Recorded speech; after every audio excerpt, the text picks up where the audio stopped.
Hello everybody, welcome back to my channel. It is a conservative coin collector, and over the past few weeks, probably maybe even the last few months, these are all the laureate portrait and older Canadians that I have found at my Coinstar or through Change or whatever, and I have yet to put them in my container of laureate portraits and older, which is King George VI, and I haven't found any King George V or older in circulation just because they're old. I think the oldest Canadian I have is a Queen Victoria, and that's old because she died in I think 1901 is when she died. Yep, I was right. 1901, January 22nd. Let's see what all I have here. I'm gonna separate the laureate portraits from the King Georges and potentially see if my King Georges are worth anything. If anything, they're going to be worth pretty much just copper value or face value. But that I don't know. And who knows? These may be demonetized when Trump eventually takes over all of Canada. It came as no surprise to me, but most of the cents in here are laureate portraits. And this portrait was used from 1953 to 1964. In fact, on the Canadian penny, there are 4 designs that were used. And if you either live in Canada or if you're familiar with the design, I have 4 designs. There's the laureate portrait, the tiara portrait, the diademed portrait, and the uncrowned portrait.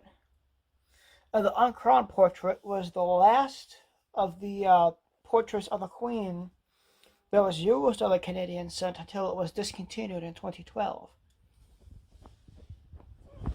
What did I find that was not laureate portrait? Well, my search was just for King George's because I'm just going to take a look to see if these are worth anything. Because if I tried to find if anything was worth something in here, it would take all night and probably like 4 or 5 hours. And that could be its own separate video. If you want to see that, let me know down below. And what I found bird scents. I have quite a few bird scents. Now they're called bird scents because the bird, I think it's a Canadian goose, and it's celebrating Canada's 100th year of, independence.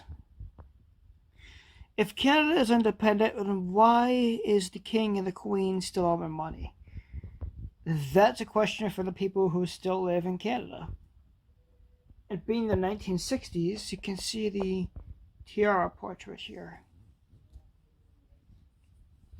I'm really trying to give you there it is. Canada, 1867, 1967. Let's get the bird and 1 cent. I found a 1 pfennig. This is Germany from 1970. So it's a land I cannot drive to. It's from overseas. I don't know how it got into my Canadians, but it's being removed. Along with some American finds.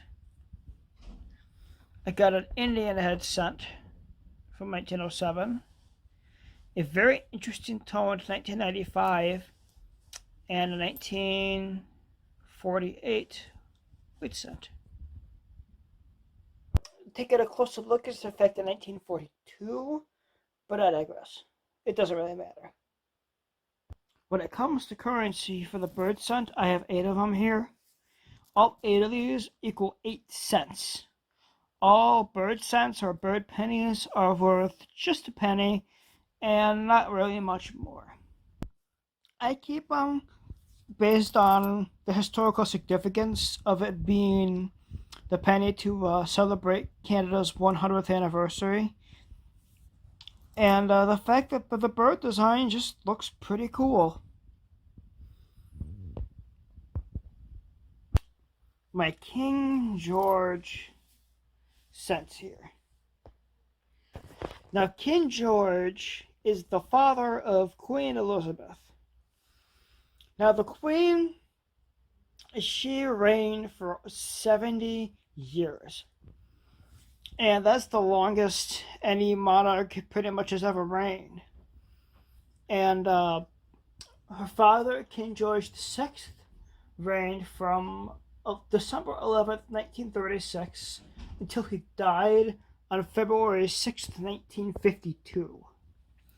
So there's a short window of King George VI. So it's potential to make him more valuable. So what I have to do is put them on the reverses and sort the years. I have one mystery year. It is so badly damaged. I can tell it's King George on the front of it here, but I'd probably have to wipe it off or try to clean it somehow to get a year off of it. And that is something numismatists should never do to their coins, is clean them. It's mostly for resale value, but it's just a coin I would never sell to anybody, period. So I don't know. I have them lined up in year here. 1942s. I have two of them, two 1942s. Those are the oldest KG6s I have. And what a time to be the King of England. World War II. Winston Churchill and just, there was a lot of bombings in World War II and over in England, so just, man, no wonder he died in 1952 very young. It was probably the stress of the Second World War. It also didn't help that he was a heavy smoker, which led to lung cancer, which led to his left lung being removed in 1951. And he died of a coronary thrombosis on February 11th, 1952.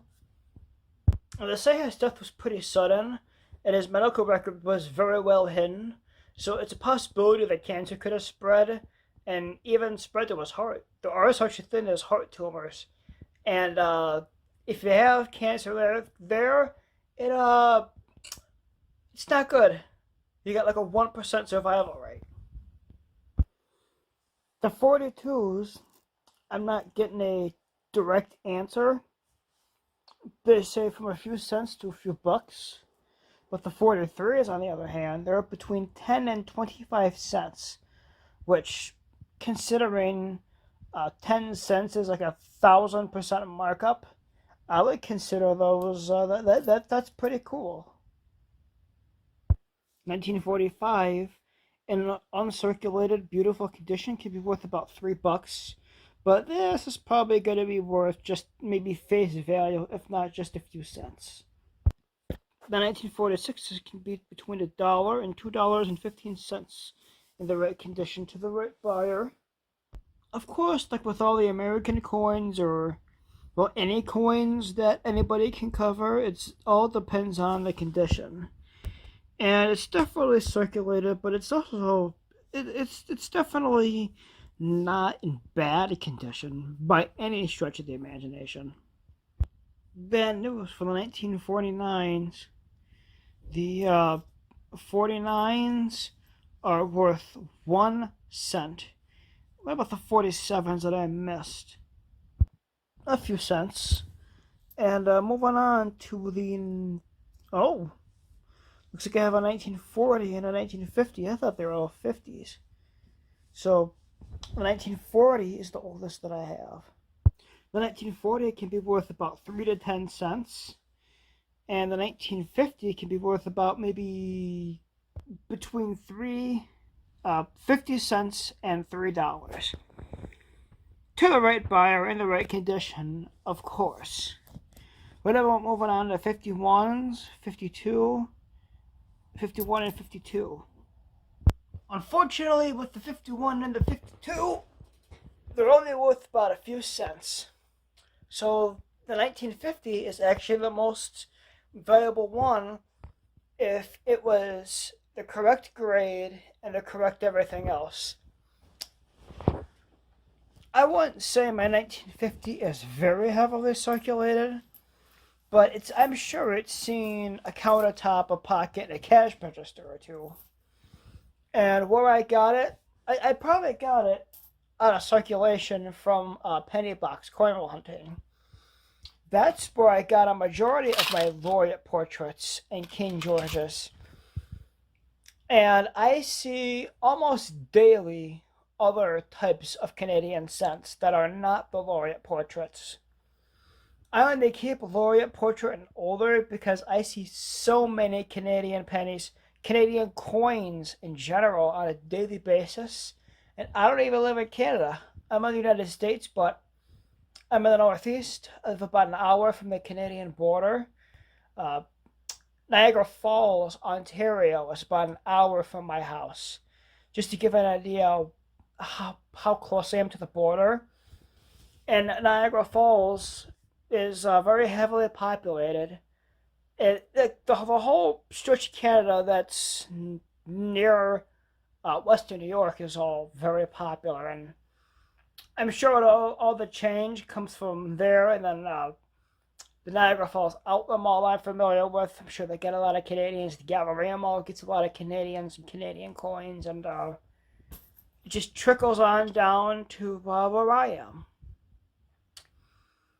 I'm a conservative coin collector. I hope you enjoyed today's video.